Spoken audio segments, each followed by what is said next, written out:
Save किया था ना? मैं सिर्फ इसलिए गया था क्योंकि उसने मुझे कॉल किया, that's it. But listen तो. Save it for someone else. जिंदगी में सेव करना जरूरी है, मगर जब बात पैसों की हो, सिर्फ सेविंग से काम नहीं चलेगा। इक्विटी म्यूचुअल फंड्स में इन्वेस्ट कीजिए और अपने सेविंग्स को आगे बढ़ने का मौका दीजिए। Mutual fund investments are subject to market risks. Read all scheme-related documents carefully. We'll talk about what this Junagadh issue is and what is this new map all about. First of all, Junagadh. Now, if you look at this new Pakistani map, Kashmir, they've been claiming Kashmir for a long time. They can carry on doing it forever. There, see the map that the Pakistanis have issued of supposedly their country. There, they touching hypocrisy, if I may say so, or touching honesty in terms of who the boss is according to Pakistan in this region, is the way they have treated Kashmir's map in the Ladakh region. Look at that map. It looks like everything else is mine, but what India considers its own, which is Aksai Chin, but which China controls and considers its own, that I'd rather not talk about. In any case, how can I talk about? Because I've already gifted a sizable chunk of that area to China as part of my border settlement, that is Shaksgam Valley. So if you look at this map, look at this Kashmir, and then you see this border on this side is all a dotted line saying border undefined. So hand on the heart, touching honesty. Why take panga with the Chinese? But take panga with India, all right, because that's an ongoing panga. Then you come lower down on the map, lower down as in towards the south and southwest in this case. And that's where Pakistan has made two amendments. One along Sir Creek. Now, Sir Creek is an estuary of anything between 96 to 98, 99 kilometers going in from Arabian Sea like this, in along the Sindh coast on the Pakistani side, Kutch coast on the Indian side. It's very narrow. It's very narrow. It's very rich in minerals. It's also very rich in fish. You very often hear India and Pakistani arresting each other's fishermen or confiscating each other's fishing boats, and every year and a half there is a ritual exchange of these fishermen who are being held prisoner, unfortunate people. In fact, ask anybody in the Indian Coast Guard and Indian Navy and they will tell you what this tussle is about. This tussle is about red snapper. That's the fish most of us fish eaters like so much. It's a premium fish, and apparently each set of fishermen think that better red snapper catches are on the other one side, that is if the border runs through the middle of the creek. But the creek also keeps changing its dimensions, high tide, low tide, and remember this is the low lying run of Kutch area. So this is a very tricky, inhospitable area. Now the dispute there has been that Pakistan claims that all of the creek is its own. India believes that the border runs through the middle of the creek. So while fishermen always claim that I didn't know where the middle was and they keep on getting caught by one side or the other, all over that silly red snapper. So next time you order red snapper in a restaurant, remember what kind of risks fishermen take to bring that fish to your table. Nevertheless, Pakistan has now, in the new map, added all of this Sir Creek into their territory. So as far as they are concerned, they have settled this Sir Creek dispute. India came very close to settling that dispute. It didn't happen. But now the Pakistanis think they've settled it. If they think by changing the map they've settled it, good luck to them. I don't think anybody is going to be serious about that on the Indian side, but that is the reason I said dil behlane ko galib, ye khayal acha hai. So Sir Creek is only one area. Then you go further down from Sir Creek and you come to the area which is more crucial, that is the Junagadh area. Now Junagadh used to be a principality or a princely state before the independence. it was governed, it was ruled by a Nawab. At that point, Nawab Mahbad Khan III was the Nawab of Junagadh, was quite a character. In fact, if you've read those two books, I don't know how many of today's generations would have read these, but books called Maharaja and Maharani, written by a man called Diwan Jarmani Das, who was a great and delightful chronicler of the madnesses of Indian Maharajas and Maharanis, most of whom spent, barring some honorable exceptions here and there, mostly spent all their tax collections on themselves. Junagadh Nawab became famous in those books because of the stories about his love for his dogs. Now, as a fellow dog and cat lover, I'm very proud of a Nawab. I quite admire a Nawab who was fond of his dogs. But he made his fame because he also held the most lavish weddings for his dogs. And he invited other Maharajas and Nawabs and the British officials and pampered them. So his big indulgence in life was his dogs. Nice guy to that extent. But he had one problem. The problem was he was a Muslim ruler and his state was about 83% Hindu.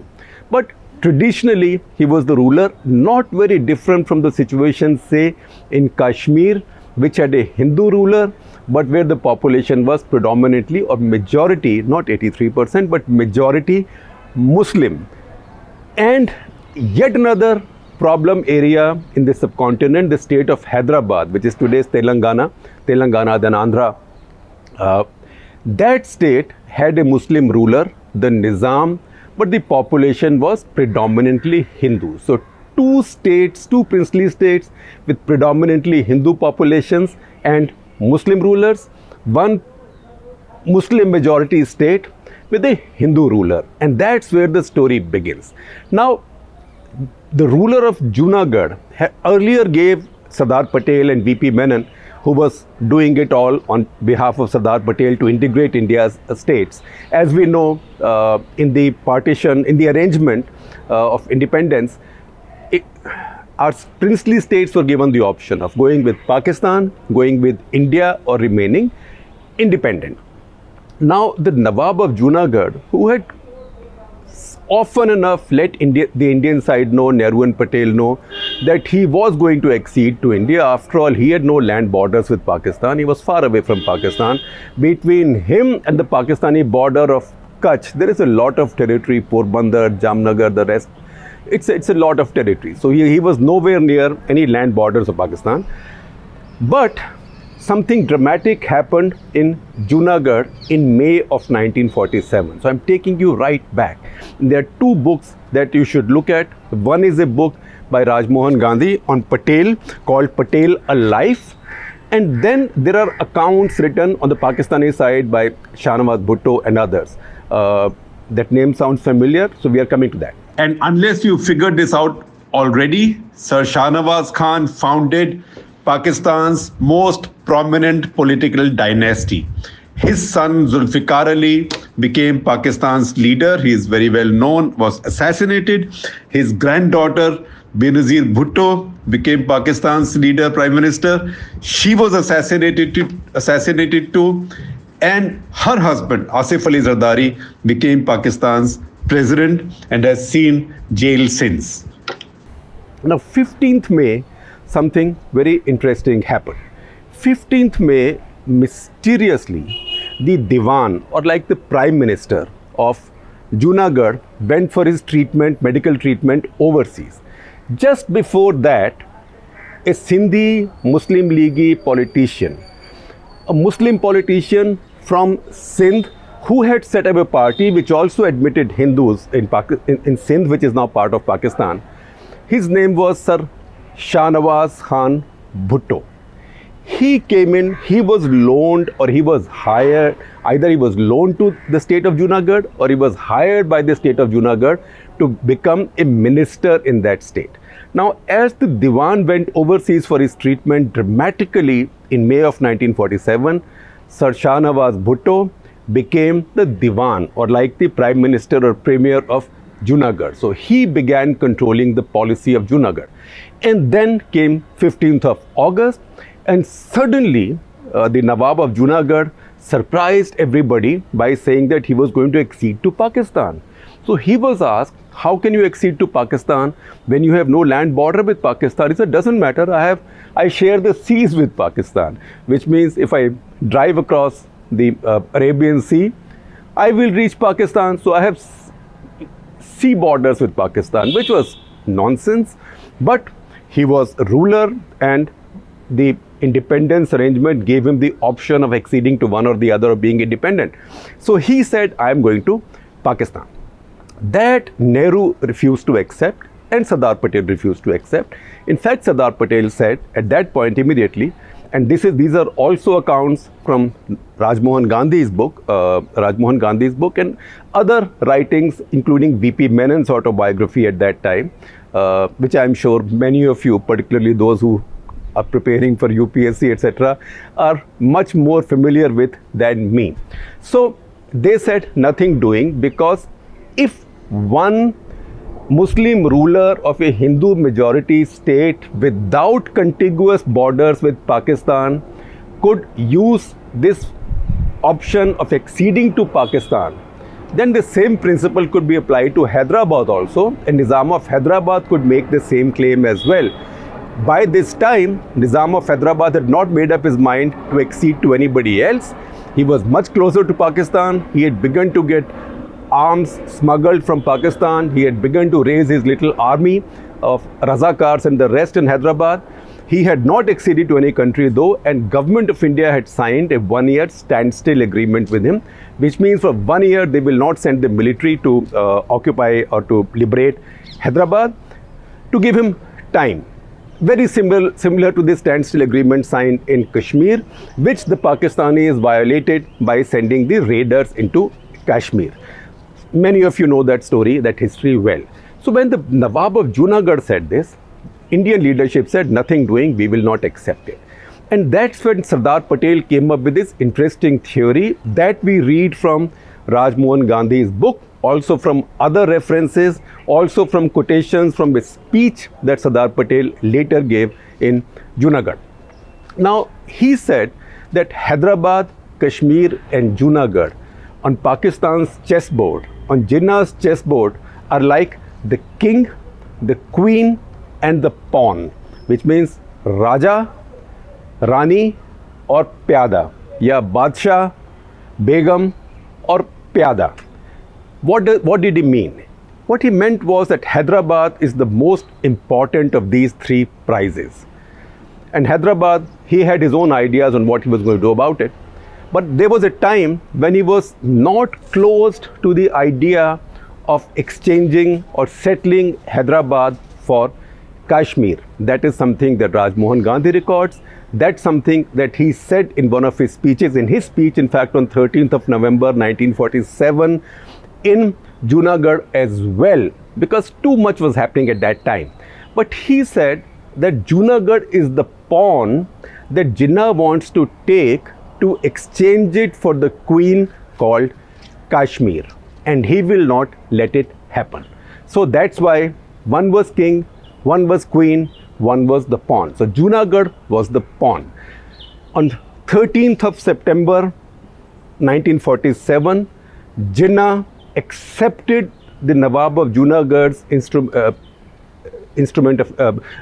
offer of accession, and that shocked Nehru, Patel, all Indian leaders, also Mountbatten, because that was seen as an act of betrayal, because this was not a region that was contiguous to Pakistan. This was far away from Pakistan-India borders. So this was seen as mischief, and that's when the Indian establishment moved in. There was a blockade of sorts, which was always officially denied. I think it was called Operation Peace. Some naval ships were also sent to hang around at the coastline, because remember, the Nawab said that he shared the seas with Pakistan. That happened, and a provisional government of Junagadh was set up in what was then Mumbai now. That provisional government was headed by a man called Samal Das Gandhi, who happened to be Mahatma Gandhi's nephew. Now this government then started saying that we are the government of Junagadh, who the hell is the Nawab? And as that happened, it became quite evident that India was now going to send in the forces. This was unacceptable to India, and in any case Sardar Patel will not let Jinnah have this pawn to trade it against Kashmir. The Queen, the Nawab lost his nerve. And the Nawab lost his nerve, and what did he do? What do these feudals do when they lose their nerve? They are smart. They know what's valuable to them. Most of all is their life. So he got into a plane and he fled from Junagadh to Karachi. He also took with him what? He took with him his members of his family, his begums, etc., etc. He took his harem. He took all the cash in his treasury, and I say it with a straight face as a dog lover, he took all his dogs. So he knew exactly what was valuable to him. His own life, his family, all his people's cash, and his dogs. So he disappeared there. Who was left behind in Junagadh? It was Sir Shahnawaz Khan Bhutto. Now Shahnawaz Khan Bhutto is the one who had lit this fire, and now he had begun to lose his nerve because he was left with no money to pay salaries. His population was 85% Hindu by now, because some had already migrated to Pakistan and migration was going on, and he lost his nerve. And in fact, he first asked Samal Das Gandhi to come and to start running the administration. But you know how things happened at that time. Samal Das Gandhi said, check with New Delhi. So New Delhi said, look, you go away. This is not, this accession is nonsensical. This is unacceptable to us. So according to Indian accounts, Sir Shahnawaz Bhutto requested India or government of India to come and take over Junagadh and restore order. So as he gave up his ambitions of making Junagadh a part of Pakistan, so I'll quote for you from a letter, a hurried letter he wrote to Jinnah, in which he said, quote, "It must be settled honorably." It means the Junagadh problem. "It must be settled honorably and to the satisfaction of all. It is impossible for me to countenance any further bloodshed, hardship and persecution of loyal people." Having said that, he surrendered, or he turned over the administration to M.N. Buch, late M.N. Buch, who was then the commissioner at Rajkot. So that's how Junagadh became a part of India. And then as time passed, everybody forgot about it. Pakistan took the issue to the UN. UN resolution, Security Council resolution 39 on Kashmir also has two words called and other issues. Those other issues are supposedly the other issues that Pakistan raised, essentially the issue of Junagadh. So as a reporter in Pakistan, often when I've gone traveling, I was sort of thrown back when I went to see some prominent Pakistanis, politicians, particularly of the Muslim League types, and I saw a map of Pakistan which showed Junagadh and Hyderabad as parts of Pakistan, as kind of enclaves Pakistan owned far away from its own territory. So there is that nostalgia in Pakistan. Otherwise, Junagadh is a forgotten story now. Nobody in Pakistan has made an issue of it. The issue between India and Pakistan has remained confined to Kashmir, and there are some minor issues like Sir Creek, etc., etc. Those are the smaller issues. That Sir Creek is also important because where Sir Creek begins for either country would also have an implication where each one's exclusive economic zone will then spread. Now, what happened after this was quick. India took over. Indian forces also moved in. November 13, 1947, Sardar Patel went to Junagadh, held a big public rally where he made this speech where he talked about this king and queen and pawn. And then this issue was over. But India had also offered to Pakistan that they could hold a plebiscite in Junagadh. Now, Pakistan, you can argue this from the Pakistani side, that if you could hold a plebiscite in Junagadh, which had a Muslim ruler but predominantly Hindu population, why couldn't you do it in Kashmir? So let's leave it at that. But India in February that coming year, that is February of 1948, held a plebiscite in Junagadh where 2,01,500 approximately voters registered, of which 1,90,900 approximately voted to stay on in India. How many voted to stay to go to Pakistan? 91. 91, that's all. And then in the 5 regions adjoining the state, the old princely state of Junagadh, also plebiscite was held. There, out of the 13,450 approximately voters, only 39 voted to go to Pakistan. So as far as India is concerned, this was settled by plebiscite. Now, this is not exactly relevant today, but I know that you will be curious that what happened then to the king, that is Hyderabad. So the situation in Hyderabad festered. Junagadh, Sardar Patel and Nehru had settled by now. And Pakistan may have made noises, but they really had no locus standi, no foothold. Kashmir situation, Pakistan had complicated by sending in the raiders, not allowing the standstill agreement to be honored. So Pakistan sent in the raiders, they sent in the raiders, India sent in the army. There was an instrument of accession signed with India. There was a commitment on plebiscite made at the UN. But that we know much water has flown down the Jhelum and Ravi and Chenab and Satluj since then. So that story has gone in a completely different direction.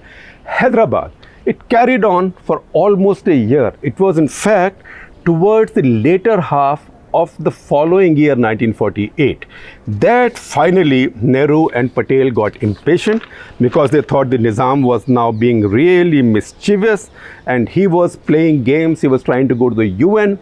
He had sold all his savings, securities in Indian bonds and Indian share markets, obviously preparing for a separation.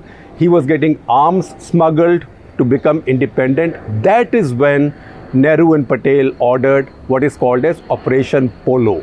This was a big operation by Indian armed forces to move in and crush the Hyderabadi separatism and established India's sovereign authority over the entire state. It ended very soon in September of 1948 with the Nizam of Hyderabad surrendering to the Indian forces. Kanhaiyalal Maniklal Munshi was a kind of Indian governor, ambassador, whatever you call him there, and also General J.N. Chaudhary was leading the Indian forces. So that got sorted out there. Now, if you were a Pakistani, which we are not, you could argue that what is this? In one state, there were 3 of these places in contention. In one state, you said instrument of accession doesn't matter. There will not even be a plebiscite. It's within my territory. Either you become a part of my country, irrespective of what the ruler says, because your majority is Hindu, or if you don't agree, I will come and take over. That is Hyderabad. So the king got settled like that. Junagadh, you said, population is majority Muslim. Instrument of accession is not convincing. It is nonsensical. There is no contiguity also with Pakistan, so forget it. And I will hold a plebiscite and see the plebiscite is in my favor. So done and dusted. So the pawn is also in my pocket. Then Kashmir. So the Pakistanis say, what about Kashmir? Kashmir, the ruler is Hindu. Population is majority Muslim. So neither are you letting them apply the principle of Junagadh and Hyderabad, nor are you holding a plebiscite, something that you did in Junagadh. So what is it? Now that is what real politics is all about, because ultimately in these situations it is strength that prevails. And you know, there is much bitching about what happened between Nehru, Patel, etc., at that time. But see, whichever way this game was played, all 3, that is the king, the queen and the pawn, are a part of India. So today Pakistan may redraw its map and say the pawn is also a part of Pakistan. Maybe some people will be happy, some people will not be happy in Pakistan. Maybe some people, some of the older people will think, ठीक है, कुछ भी है, तो India को ठोक दिया. But beyond that, it means nothing. At the same time, this makes us talk of this very complex and very fascinating situation.